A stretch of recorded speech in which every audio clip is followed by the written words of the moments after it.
نبی کے جسم سے لگنے والے پانی کی وجہ سے اتنا علم مل گیا علی کو. اگر علی کا علم اتنا ہے تو نبی کے علم کی کیا شان ہوگی. تو ہم کیوں نہ کہیں کہ سب سے بالا ہو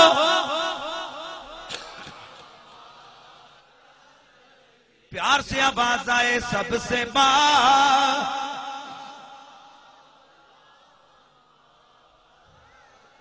خلق سے اولیاء اولیاء خلق سے اولیاء سے رسول اور رسولوں سے تھکے ہوئے نہیں بیٹھنا حشاش چہرہ لے کر بیٹھو اور رسول.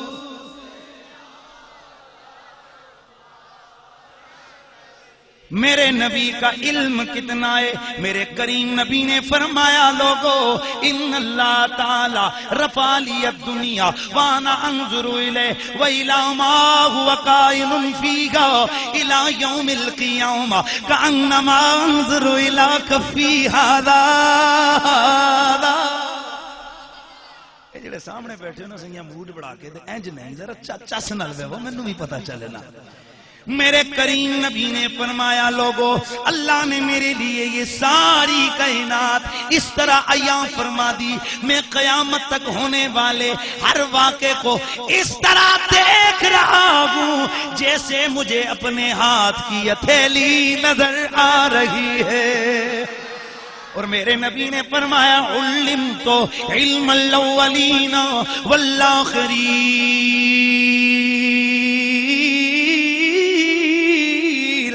اللہ کریم نے مجھے اول کا علم بھی دے دیا ہے, مجھے آخر کا علم بھی دے دیا ہے, مجھے این کا علم بھی دے دیا, مجھے آن کا علم بھی دے دیا, مجھے زمین کا علم بھی دے دیا, مجھے آسمان کا علم بھی, پیار سے مجھے آسمانوں کا علم بھی دے دیا ہے. اللہ اللہ میرے آقا نے فرمایا لوگو میں اس جگہ بیٹھ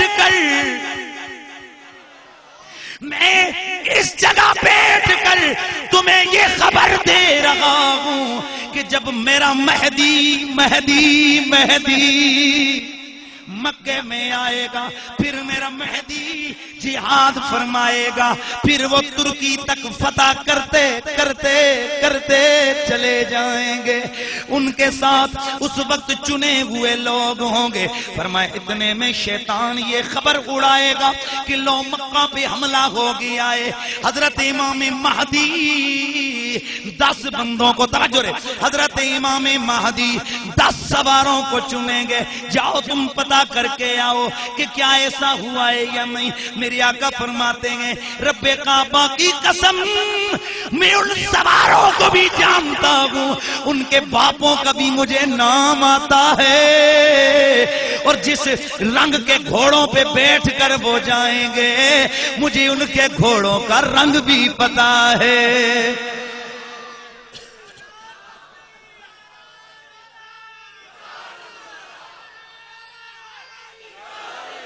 تو پھر ہم کیوں نہ کہیں کہ اور رسولوں سے پی اور رسول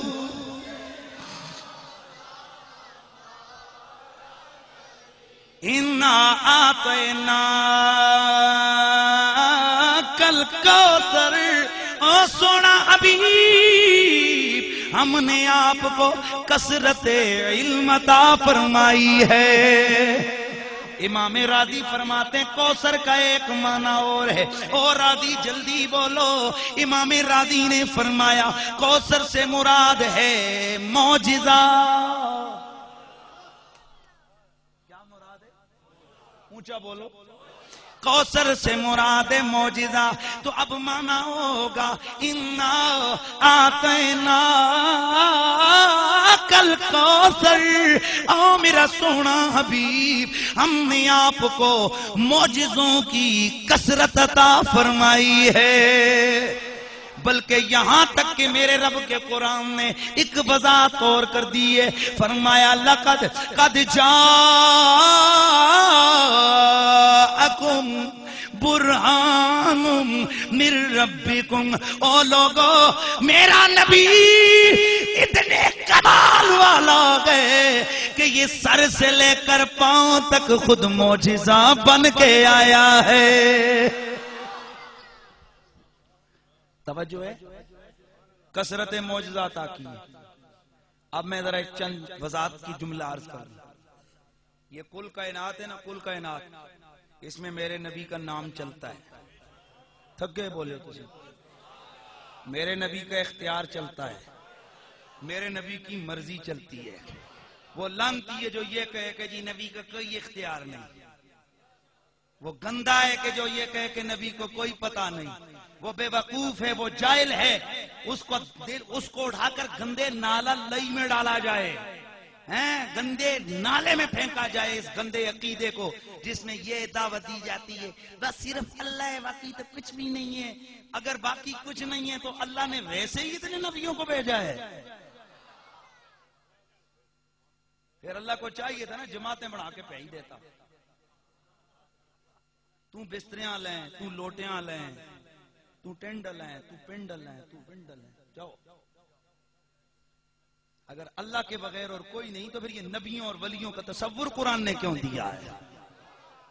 یہ کہنا کہ صرف اللہ کو مانو باقی کسی کو نہ مانو، یہ کفر ہے، اس لیے کہ جب تک اللہ کے ساتھ نبی کو نہ مانو، اللہ کے ساتھ فرشتوں کو نہ مانو، اللہ کے ساتھ جنت کو نہ مانو، اللہ کے ساتھ دوزخ کو نہ مانو، اللہ کے ساتھ تقدیر کو نہ مانو، اللہ کی وحدانیت کے ساتھ اگر ولیوں کو نہ مانو، نبیوں کو نہ مانو، کتابوں کو نہ مانو، رسولوں کو نہ مانو تو بندہ مومن ہو ہی نہیں سکتا۔ لہذا ہم کہتے ہیں ہم اللہ کو مانتے ہیں، نبی کو بھی مانتے ہیں۔ مجھے اس دن شاہی رپورٹ ملی کہ وہ سابق آئے تھے بڑے دوروں، انہوں نے امپورٹ کر کے آندے، انہوں نے جناب امپورٹ ایکسپورٹ تو چلتا رہتا ہے نا،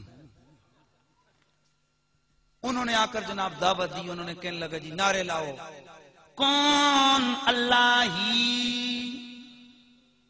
کون اللہ ہی، دیکھتا کون اللہ ہی، سنتا کون اللہ ہی، مانو کس کو اللہ ہی۔ میں کہا یہ کون سے آ گئی بھائی؟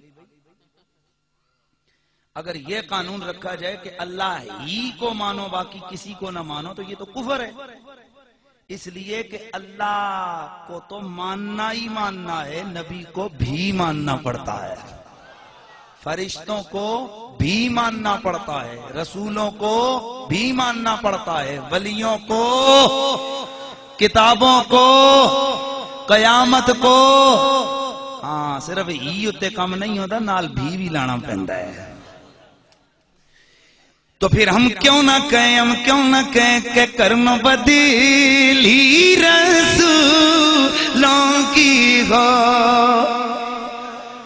کرنوں بدلی رسولوں کی ہوتی رہی، پر نہ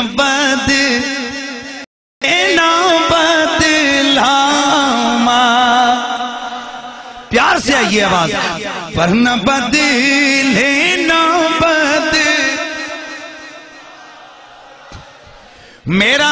میرے نبی کو رب نے کثرت معجزات عطا فرمائے گئے۔ حضرت داؤد کا معجزہ ہے، لوہے کو ہاتھ میں پکڑتے گئے، لوگوں لوہے کو ہاتھ میں پکڑتے گئے، وہ کپڑا بن جاتا ہے، جدھر گرا لگائیں لگ جاتی ہے، جو چیز بنائیں وہ بن جاتی۔ کپڑے سے مراد یہ یعنی نرم ہو جاتا ہے، جیسے اس کو موڑے مڑ جاتا ہے۔ انہوں نے بنا دی زرا، کیا بنایا؟